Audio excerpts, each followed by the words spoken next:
She thought she adopted a child, but the truth shocked everyone. The door to the child's room bursts open.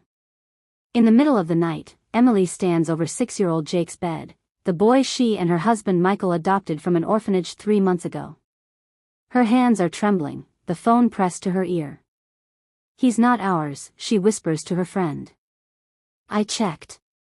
He's not the same boy." From the darkness comes a quiet, eerie chuckle from Jake. Emily freezes, her heart pounding. How is this possible? She and Michael went through all the checks, signed the paperwork, picked up the child from an official orphanage. But earlier that evening, she stumbled upon an article online about a missing boy who looks exactly like Jake. The eyes, the smile, even the birthmark on his cheek, all matched. She remembers how Jake avoided talking about his past, how he looked at her like he knew something she didn't. A chill runs down her spine. Could they have been tricked? Or worse, did Michael know? She remembers how he insisted on that specific orphanage and how quickly he arranged everything. Her thoughts are spiraling, but one thing is clear, something's wrong. Emily quietly leaves the room, her mind already searching for answers. She has to uncover the truth, even if it means destroying her family. Jake, lying in bed, turns to his side and smiles into the darkness. Emily can't sleep. She sits in the kitchen flipping through old photos from the orphanage. Jake seemed perfect, quiet, polite, with those sad eyes that melted her heart. But now those eyes feel unfamiliar. She remembers how the orphanage director had hastily handed her a folder of documents and took Michael into his office. At the time, it felt like a formality. Now, it feels suspiciously rushed. Emily decides to check the documents Michael kept in his safe. She knows the code but has never gone through his things before. Her fingers shake as she punches in the combination. The safe opens, but inside are just a few old contracts and a photo of Michael with an unknown woman holding a baby. No documents about Jake. The floor seems to vanish beneath her feet. Who is that woman? Why did Michael hide the paperwork? She hears footsteps upstairs. Jake is going to the bathroom. His quiet whistling echoes through the silent house. Emily hides the photo in her pocket and closes the safe. Her fear hardens into determination. She won't stop until she learns who Jake really is, and what her husband is hiding. Emily notices that Jake never talks about his past. When asked about the orphanage, he just smiles and changes the subject, as if dodging the question. His behavior is growing increasingly strange. He never cries, never asks for toys, never mentions friends or caregivers. She remembers how the orphanage director, Mr. Clark, quickly ushered Michael into his office and handed her the papers to sign, papers she never even read. Back then, she trusted Michael. Now that haste seems suspicious. She recalls how Michael insisted on that specific orphanage, though she had suggested others. Could he have known something she didn't? Her thoughts drift back to the photo in the safe. Emily calls the orphanage, asking for copies of the adoption records, but the administrator tells her the request was lost in the archives. Her suspicions grow. She decides to track down other orphanage staff who might have known Jake. Emily begins writing down her observations in a journal, trying not to miss any detail. She notices that Jake avoids physical contact, never hugs her, never holds her hand. His smile seems fake, like he's playing a part. One evening, while Michael is late at work, Emily sees Jake quietly sitting in his room, drawing. She peeks through the door and sees he's drawn a house she's never seen before, and a bearded man who looks nothing like Michael. Her throat tightens with fear. Are these Jake's memories?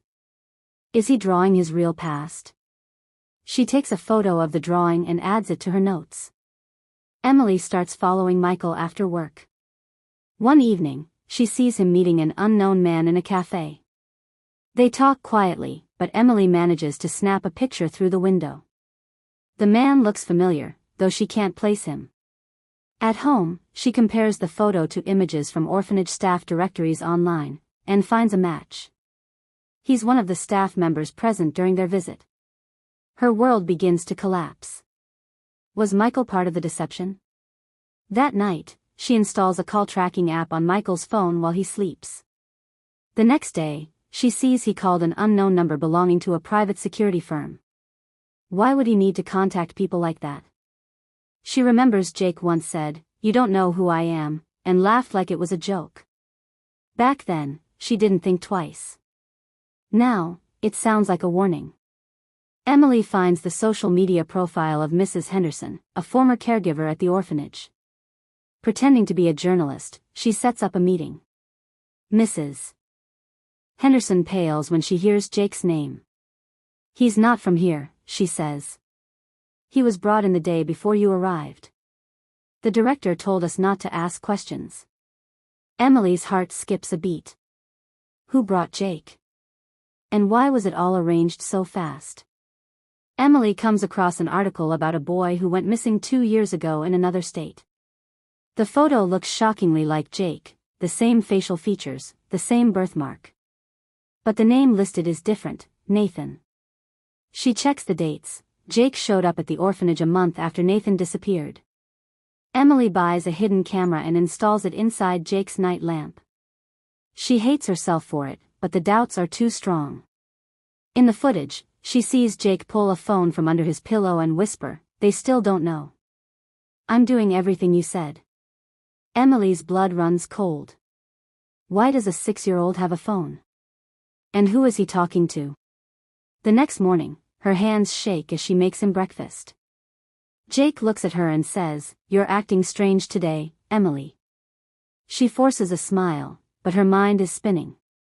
Emily tries to confront Michael about the security firm calls, but he snaps, "It's work. Stay out of it." His tone stuns her. He's never been that harsh. In Michael's car, she finds a note hidden under the seat. "If you talk, Jake disappears." The paper smells of cigarettes. Michael doesn't smoke. Emily hides the note in her bag and contacts a private investigator named Ryan. Ryan discovers that the security firm number is tied to criminal networks. The threatening note was likely written by one of their agents. Emily tells the detective everything, about Jake, the article, Michael's behavior, the photo from the safe. Ryan says, "This looks like a child trafficking operation." Emily had imagined many scenarios, but not this. One day, she notices Jake's backpack is unzipped. Inside is a photo, the same woman from the safe, holding Jake's hand. On the back, it says, "We'll be together soon." Emily hears Michael on the phone in the bathroom. She's getting suspicious. "We need to move fast." She copies all the evidence, photos, recordings, the letter, and hides them in her friend's safe. Ryan confirms that Jake is Nathan, the son of a powerful businessman who was kidnapped 2 years ago.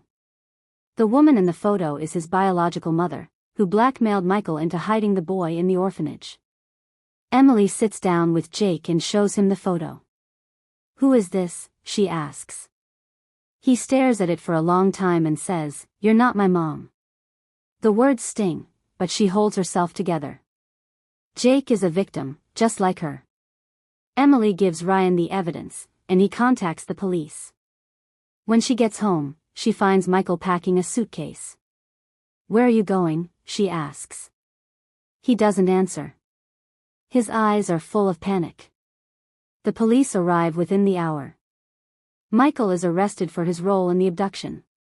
Emily stands aside, holding Jake's hand. The boy is silent, but his eyes are full of tears. She calls Nathan's real parents and arranges a meeting. Emily is no longer a frightened wife.